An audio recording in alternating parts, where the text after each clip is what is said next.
Hello दोस्तों, आज हम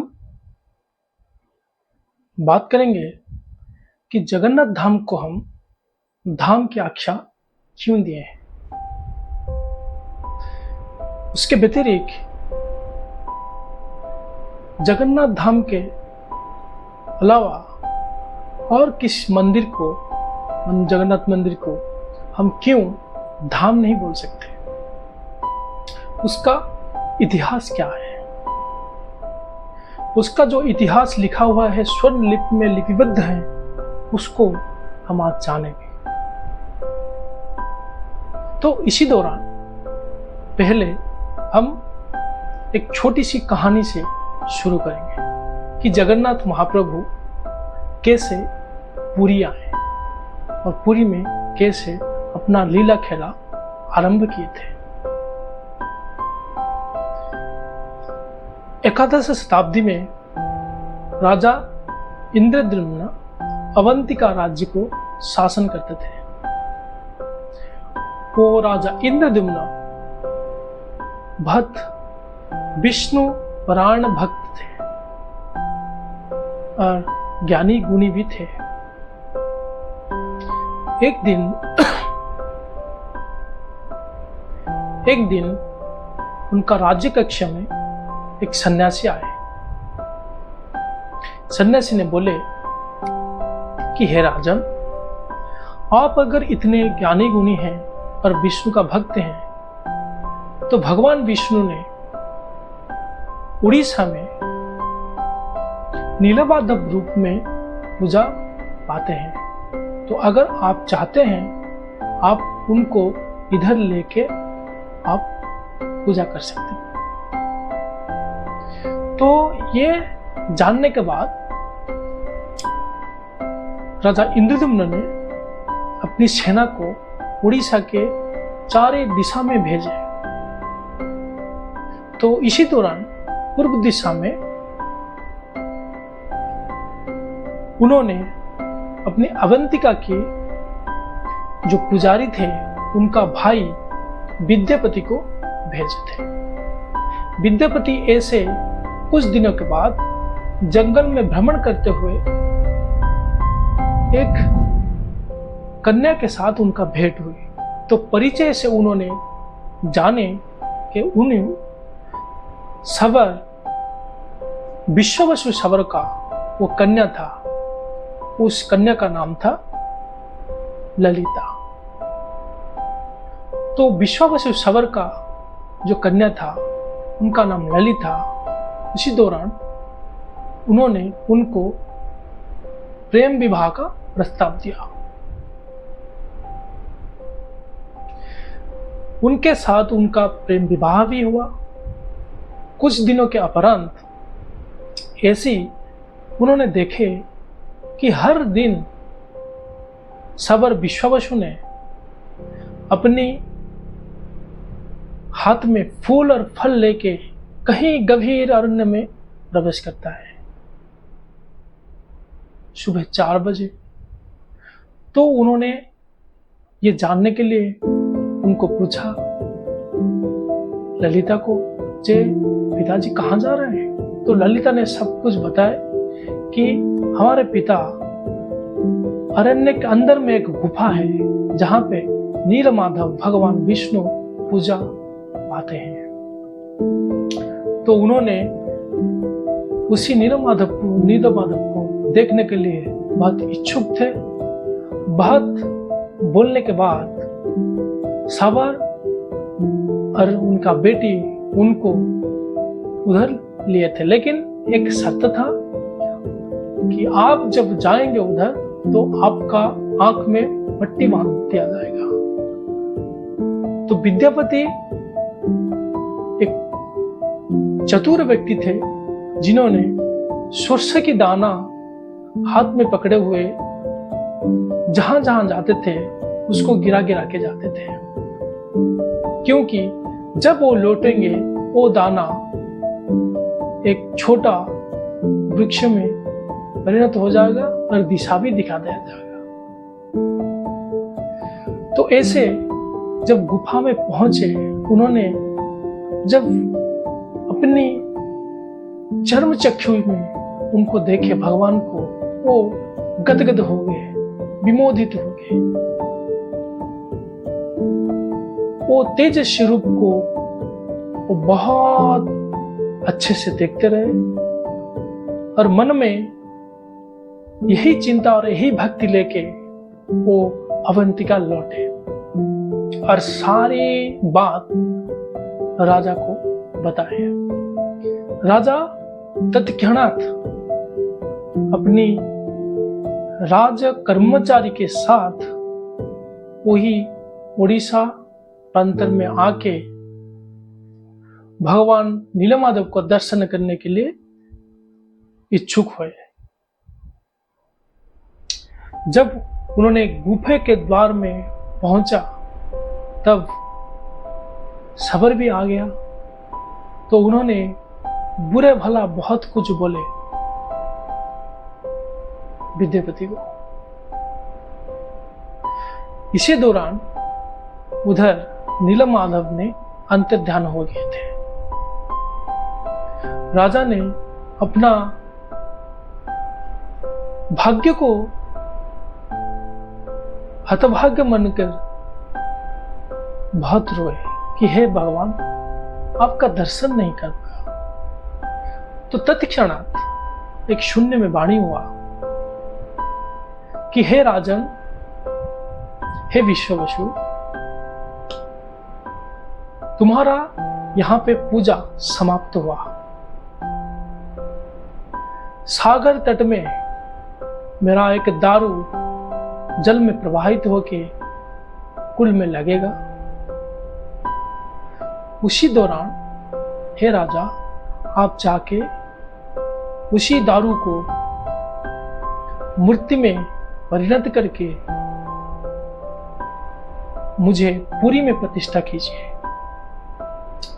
यह बात सुनने के बाद महाराज ने जाके वो दारू को लाए समुद्र के किनारे,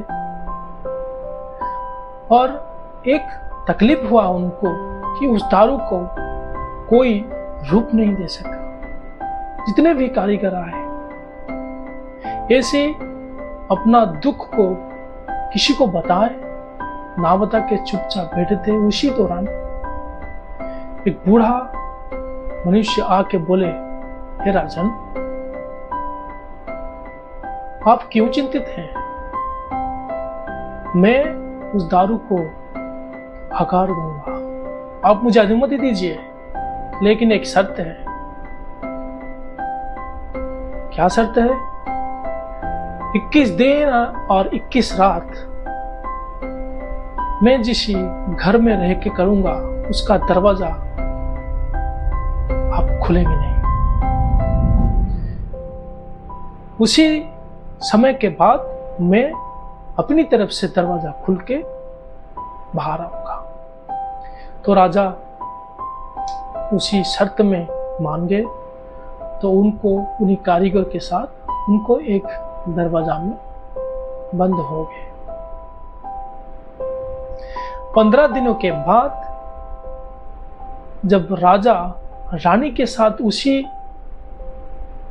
दरवाजा के सामने जा रहे थे, उसी दौरान रानी ने बोले कि हे राजन, इसी घर में से कोई आवाज नहीं आ रहा है।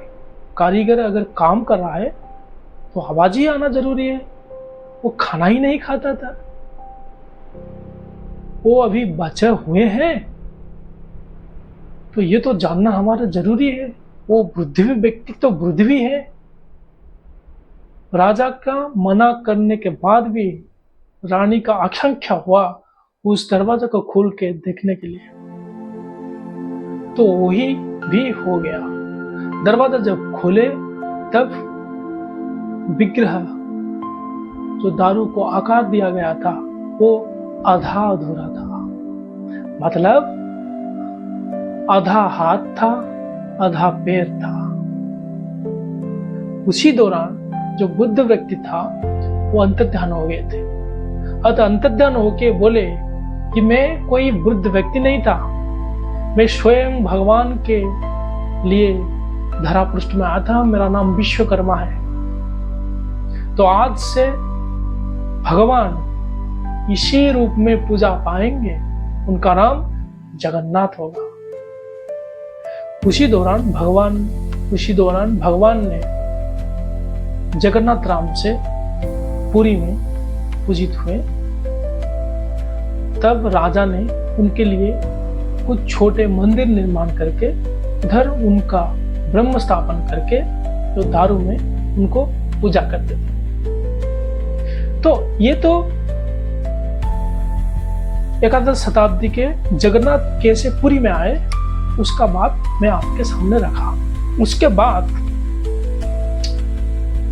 ये हिस्ट्री में भी लिखा हुआ है, अगर आप देखेंगे वही एकादश शताब्दी की बात है।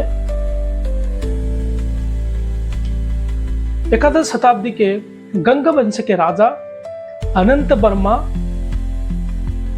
चोड़गंग देव ने 1112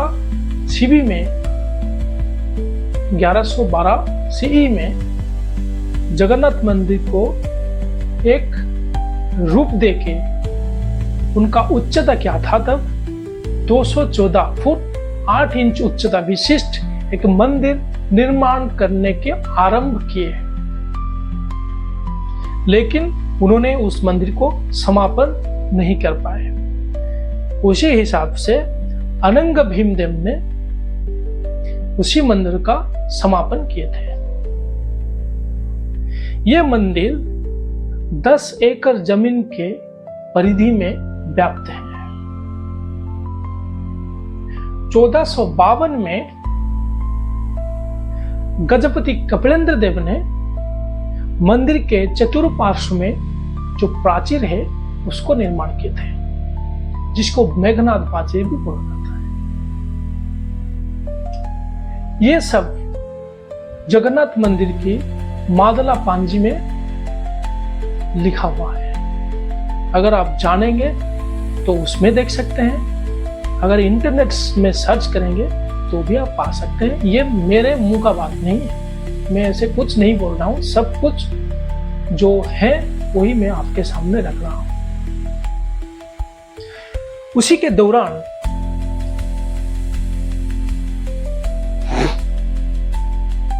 इतिहास में अगर देखेंगे तो जगन्नाथ मंदिर को बहुत बार इस्लाम के धर्म में की जो राजा थे आक्रमण किए थे। उसी दौरान 18 बार जगन्नाथ मंदिर को आक्रमण किए थे। 18 बार में 5 बार जो था वो लिपिबद्ध नहीं है, बाकी जो 13 बार वो सब लिपिबद्ध हैं। उसी 13 बार के अंदर 21 बार भगवान में पुरी से जाके उड़ीसा के भिन्न भिन्न स्थान में लुककायित अवस्था में रहते थे। उसी दौरान जब 1568 में कला पहाड़ जो बंगाल देश का राजा जो मुस्लिम राजा थे सुलेमान, उनका सेनापति थे। वो एक हिंदू थे, उनका नाम था राजीव लोचन राय। वो हिंदू धर्म को परिवर्तन करके, क्योंकि सुलेमान की बेटी के साथ उनका प्रेम विवाह हुआ था, इसी दौरान उन्होंने अपनी धर्म को परिवर्तन करके उन्होंने मुस्लिम धर्म को अपनाया था। इसीलिए उसी राजा के अनुसार तत्वावधान से उन्होंने पुरी, कटक, संबलपुर और कोणार्क में आक्रमण किए थे। इसी दौरान उन्होंने जब आक्रमण किए थे पहली बार, एक बार भगवान को उड़ीसा की सोनपुर में रखा गया था, अन्य एक बार उड़ीसा की हाथीपण में रखा गया था। 2 बार भगवान जगन्नाथ ने ब्रह्म लीला किए थे, मतलब उनको पाताल में रखा गया था, मिट्टी के अंदर, क्योंकि हमारा सब कुछ लूट लिए गए, लेकिन हमारा संस्कृति, हमारा परंपरा, हमारे इष्ट को हमसे कोई ले जाएगा, ये हम बर्दाश्त नहीं कर सकते। इसीलिए दारू नष्ट हो जाए लेकिन ब्रह्म रहेगा। इसीलिए वो ब्रह्मलीला कैसे होते हैं? प्रत्येक 12 और 19 साल के अंदर ये ब्रह्मलीला होता है। एक घट से अन्य एक घट में ब्रह्म स्थापन किया जाता है। तो ये समापन होता है 12 और 19 साल के अंदर। तो इसी दौरान प्रथम ब्रह्मलीला विसर महंत के द्वारा हुआ था। जो द्वितीय बार ब्रह्मलीला हुआ था वो 1622 में हुआ था। तब मुगल का शासक थे मिर्जा अहमद। उसी दौरान 2 बार ब्रह्मलीला हुआ था। 1700, ये मैं अपनी तरफ नहीं बोल रहा हूं, जो मैं संग्रह किया हूं इंटरनेट से, वही बात आपके सामने में रख रहा हूं। यह आपको जानने का अधिकार है, आप जाके पढ़ सकते हैं। 1731 में 1731 में 2 बार श्री मंदिर के ऊपर तिकिया खान नाम का मुस्लिम शासक आक्रमण किया था। उसी दौरान महाप्रभु को भार्गवी नदी के पास लेके 2 आदमी छुपाए थे। एक थे बड़ परीक्षा परमानंद कुंवर महापात्र और दूसरा नाम है सान परीक्षा विष्णु पश्चिम कवाट, जो एक छोटे एक गांव में लेके उनको छुपा के रखे थे जंगल के अंदर। तो ऐसे देखा जाता है तो कितना क्रूरता और कितना क्रूरशाली होता उस आक्रमण। हमारा संस्कृति, हमारा धर्म सब कुछ विलीन करते थे उस समय में ये मुगल। लेकिन भगवान को हम नहीं छोड़े। हमारे परम ब्रह्म, जो ब्रह्मा जगन्नाथ जी हैं, उनको हम नहीं छोड़े। जहां भी गए कितने कष्ट, कितने पीड़ा सह के उनको रखा गया था। ऐसे श्री मंदिर के ऊपर 670 से लेकर 1733 तक 250 वर्ष भगवान पुरी से बाहर लीला खेला करते थे। इसी के दौरान 250 वर्ष तक भगवान को स्थायी नहीं था। हम दारू ब्रह्म के बात कर रहे हैं, वही तो है ब्रह्म जो स्थापना किए थे। तो उसके बाद आता है भगवान गौतम बुद्ध के जो प्रचार प्रसारक मुगल के बाद बुद्धिज्म आता है। लेकिन उसमें भी क्या होता है, भगवान गौतम बुद्ध के जो रास्ता था उनके निर्माण के बाद उसी रास्ते से भटक के बहुत सारे बौद्ध भिक्षु तंत्र क्रिया में जड़ित हुए थे। तो सारा भारतवर्ष में बहुत तंत्र स्थान भी प्रकट हुआ था। तो उसमें कोई अच्छा काम नहीं करता था, तंत्र काम, नीच काम करते थे। बलि प्रथा भी चलता था। तो उसी दौरान हमारा हिंदू धर्म, सनातन धर्म आत्मा परमात्मा का जानने के लिए, ज्ञान सत्य का मार्ग जानने के लिए आदि शंकराचार्य का जन्म लिया। उसी समय वो जब देखे कि ये मेरा प्रदेश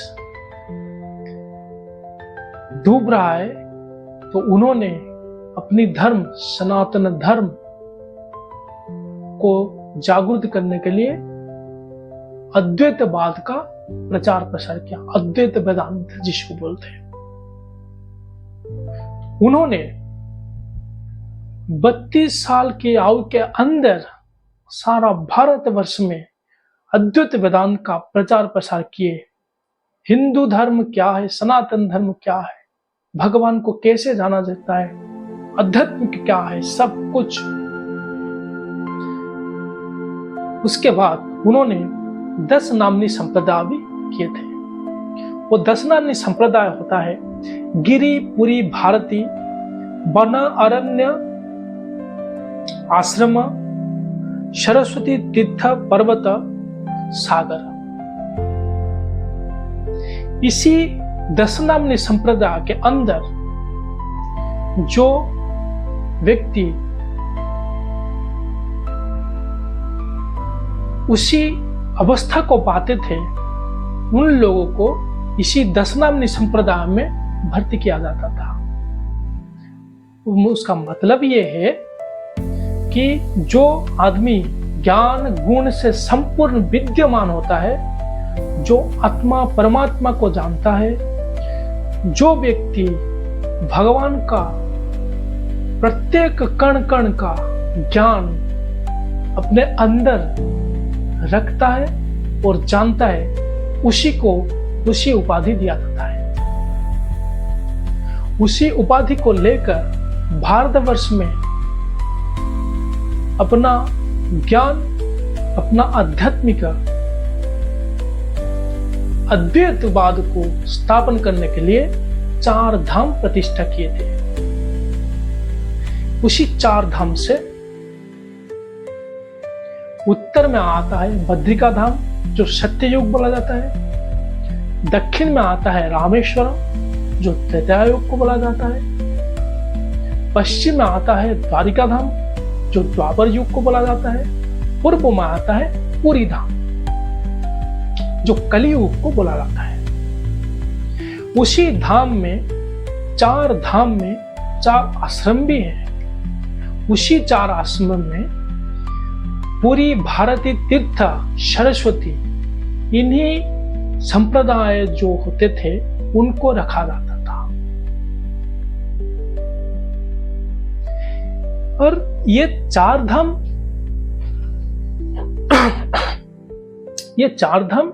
क्यों रखा जाता था, और ये 4 धाम करने का मतलब यह है हिंदू धर्म को जानना और आध्यात्मिक चेतना को अपने अंदर लेना।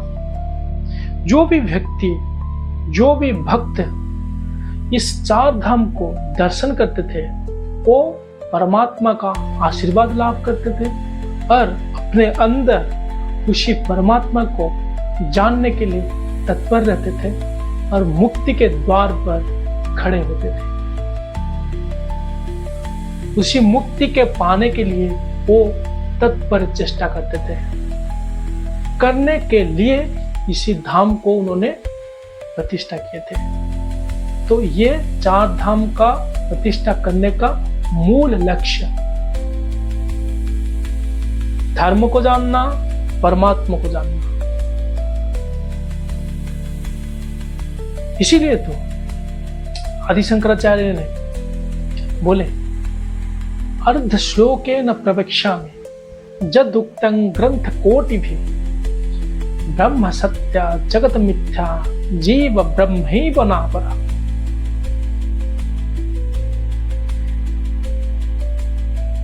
ये कोटि कोटि ग्रंथ में जो लिखा हुआ है उसको मैं एक श्लोक में बोलता हूं।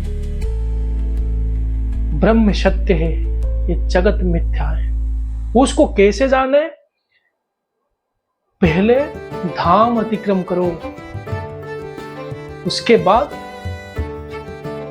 पहले आकार को समझो, फिर उसके बाद निराकार को समझना।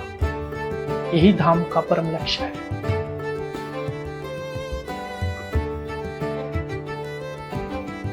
जगन्नाथ धाम से कोई अगर जगन्नाथ मंदिर बोलेंगे तो हम उसमें बात नहीं बोलते हैं।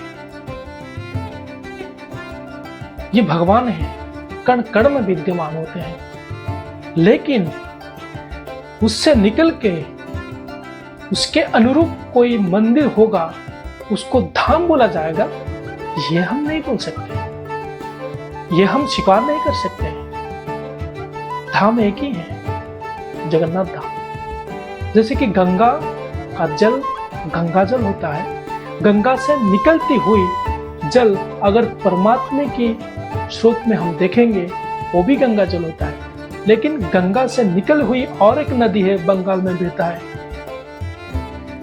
जो हुगली है, हुगली को हम गंगा नहीं बोल सकते। हुगली हुगली है, गंगा गंगा है। ये बात कब आएगा? जब संस्कृति परंपरा के ऊपर चोट आएगा। ये भारत का संस्कृति है, इतिहास गवाह है। कोई कागज कलम को लेकर इतिहास लिखा नहीं जाता, इतिहास लिखा जाता है बलिदान से। कितने लोग अपना बलि दिए हैं वो आक्रमण के समय, कितने राजा महाराजा ने सब कुछ त्याग कर दिए कोई भगवान के लिए। तो उसके ऊपर अगर कभी बात आएगा तो हमका शोर उठेगा। लेकिन हम ये नहीं बोलते भगवान अलग है, एक ब्रह्म द्वितीय नास्ति। ये आध्यात्मिक चेतना है। लेकिन संस्कृति के ऊपर अगर आएगा तो इसके अनुसार अगर कहां पे मंदिर हो जाएगा तो इसको हम ग्रहण नहीं कर सकते कि वो धाम हो जाएगा। 4 शंकराचार्य हैं। अभी पुरी में जो शंकराचार्य हैं स्वामी निश्चलानंद सरस्वती हैं, उसके अनुरूप अगर कोई शंकराचार्य हो जाएगा, उसको कोई ग्रहण करेगा क्या? वो बोलेगा मैं ही सन्यासी हूं, मैं निश्चलानंद हूं, मैं शंकराचार्य हूं। कोई ग्रहण करेगा क्या? नहीं। उसका इतिहास, उसको तैयार करने के लिए कितना बलिदान, कितना क्या किया जाता है, उसको तो पहले जानना पड़ेगा। इसीलिए शंकराचार्य ने 4 धाम को प्रतिष्ठा किए थे। ये धाम का बात क्यों आया? क्योंकि एक कंट्रोवर्सी हो गया था।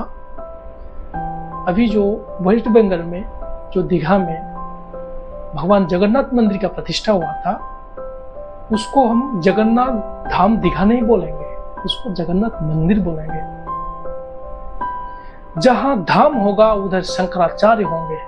और शंकराचार्य किसको बोलते हैं? जो ज्ञान गुण प्रखर शक्ति से परिपूर्ण भगवान शंकर हैं, वही शंकराचार्य है। जो अपनी भारतवर्ष का रक्षक है, धर्म रक्षक है, वो शंकराचार्य है। प्रत्येक धाम में प्रत्येक एक शंकराचार्य होते हैं। इसको समझना पड़ेगा। इसीलिए धाम एक ही है, जो जगन्नाथ धाम पुरी में है। उसका अलग को और कोई धाम आप नहीं क्रिएट कर सकते हैं। दूसरा बद्रीनाथ आप नहीं क्रिएट कर सकते हैं। उसको बोलेंगे कि ये बद्रीनाथ है, बद्रीनाथ धाम करेंगे, नहीं हो सकता। तो सभी दर्शकों को मेरा एक निवेदन है, इसको शेयर कीजिए। अगर अच्छा लगा हम और एक वीडियो लाके आपके पास आएंगे ऐसी अच्छी अच्छी बात के लेकर। जो जान पाया वो जान गया। इसका मतलब है जागो। नमस्कार, जय जगन्नाथ, जय भारत, जय उड़ीसा, जय उत्कल, भारत माता की जय।